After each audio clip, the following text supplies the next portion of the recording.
None are as blind as the willfully blind. And by the way, thank you for joining me. In case you're wondering, why is he sitting out on a porch with his leather coat on? Is it cold? Yes, it's very cold. And, it's in the low 40s. And we're in the process of finishing our studio. You can see here that the counter has gone into the control room. Our lights are up. Most of the painting is done. We're going to have to touch up. The trim is going up. Hopefully next week we'll put the glass in for some of the isolation booths. It's been a long process. We never intended to move to Memphis. We thought that we would spend the rest of our lives in the mountains of West Virginia. It was not to be. Most of you know, if you're a regular viewer, that one of our sons was diagnosed with cancer, and we had to take the flight to Memphis, flee to Memphis. We drove and came here for our son to be treated at St. Jude Children's Research Hospital. And he seems to be doing well. He's got a year of chemo behind him, a year to go. But we decided we had to relocate here for his sake. And so you see, we had to tear down our old studio, and we're trying to finish this next one. We've got a really good rental deal with the place, and it's going to serve us well. And we hope to do a lot of hard-hitting, inspirational and prophetic TV shows from inside of the studio. I ask you to pray for us. And if your heart is moved, we really need help financially. I cannot emphasize enough to you. This show is supported by viewers. It is not a money-making venture. It is not a business. And I ask you, if you want to help, if you like the food you're getting, go to the website, make a contribution online with your credit card.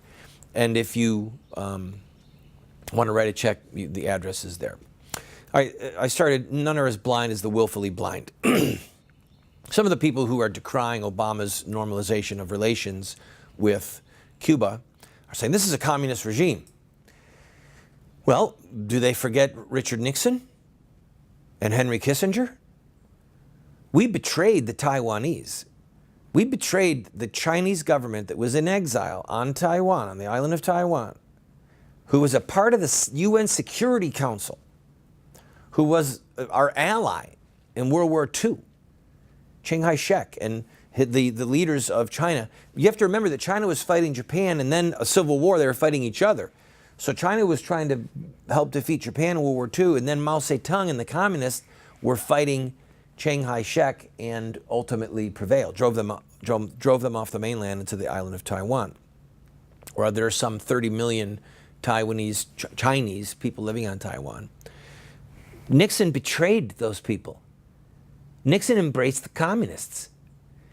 A Republican, so-called conservative president, Richard Milhouse Nixon, is responsible for bringing in the largest communist nation in the history of the world into the orbit of civilized humanity. They didn't become civilized when they were brought in, all right? They have killed upwards of 200 million babies through forced abortion in China, dragging women who are screaming for mercy, pleading for the lives of their baby, and they're being forcefully aborted. And when women came here on the Golden Venture, some of you will remember that, in the early 1990s, a ship that was grounded unexpectedly on the shores of New Jersey, if my memory is correct, had a whole bunch of Chinese women who were fleeing forced abortion and forced sterilization.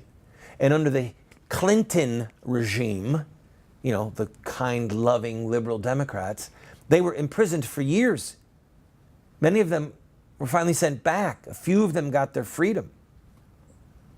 All they wanted was to escape forced child killing and forced sterilization. And we betrayed them. So when you see this hand-wringing and anger over the fact that Cuba is a communist regime and had a bloody start in its revolution, all I can think of is, are you kidding me? Most favored nation status for China? In fact, I'm gonna focus on this a little bit more when we come back. So please, stay with me. If you want a really good, cheap toy, you're gonna get it from China. If you want a high-end cigar, it needs to come from Cuba.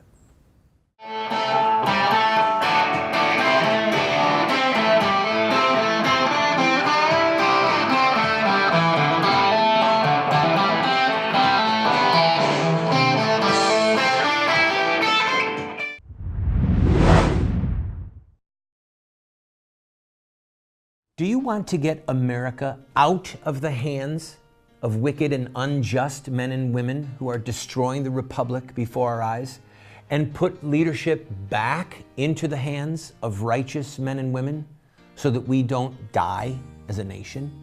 Well, you're talking about social revolution, and there are rules in social revolution.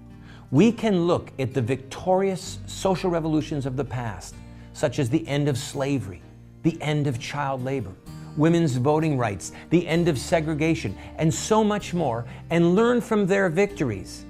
Look at their actions, their images, their rhetoric, their sacrifices, and their final fruit. We will send you this series that originally cost $129, 7 books for students, 1 teacher's guide, if you'll give a gift of any size and just pay for shipping and handling.